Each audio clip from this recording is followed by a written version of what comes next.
Hi all. இன்னைக்கு காலையிலே கொஞ்சம் சீக்கிரமா எழுந்திரிச்சு நம்ம வேலையை ஸ்டார்ட் பண்ணிட்டோம். ஏன்னா இண்டக்ஷனில் தான் சமைக்கணும். ஸோ ஒன் பை ஒன்னாக சமைக்கிறதுக்கு அதுவும் டைம் ஆயிரும்.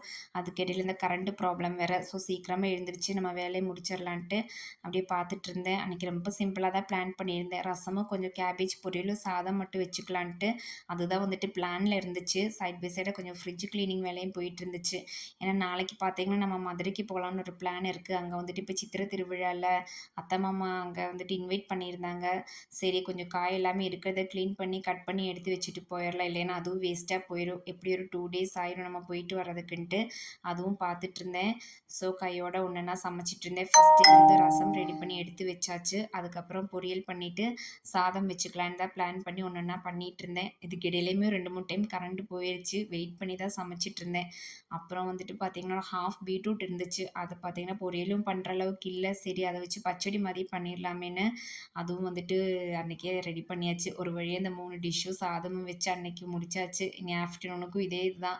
அதுக்கப்புறம் நைட்டுக்கு தான் வந்துட்டு ஏதாவது சமைக்கணும். சிலிண்டருக்கு வந்து ஹஸ்பண்ட் கேட்டிருக்கறதா சொல்லியிருக்காங்க. பார்ப்போம். அப்படி இல்லைன்னா கொஞ்ச நாளைக்கு இது வச்சு தான் வந்துட்டு அட்ஜஸ்ட் பண்ணணும்.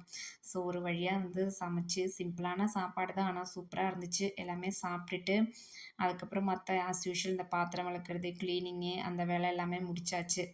இதுக்கப்புறம் ஈவினிங் எடுத்த கொஞ்சம் கிளிப்ஸை மட்டும் ஆட் பண்ணியிருக்கேன். திடீர்னு பார்த்தா ஒரு 3:00 போல் சரியான மழை, காற்றும் மழையும், அதுவும் ஐஸ் கட்டி மழை மாதிரி இருந்துச்சு. வெளியே வந்துட்டு அந்த ஐஸ் கட்டி விழுகிற சவுண்டு நான் நார்மல் ரெயின் நினச்சிட்டு தான் இருந்தேன். அந்த சவுண்டு கேட்டு தான் ஓப்பன் பண்ணி பார்த்தா நம்ம வீட்டு உள்ளே தான் வரல. அந்த பால்கனி ஃபுல்லாக வந்து ஐஸ் கட்டி தண்ணி அந்தளவுக்கு ஃபார்ம் ஆயிடுச்சு.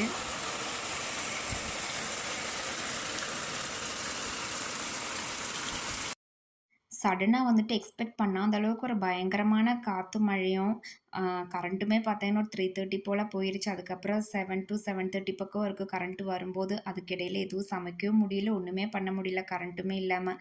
அப்புறம் ஒரு வழியாக வந்துட்டு ஹஸ்பண்ட் சிலிண்டர் ரெடி பண்ணி நைட்டு வந்துட்டு எடுத்துகிட்டு வந்துட்டாங்க.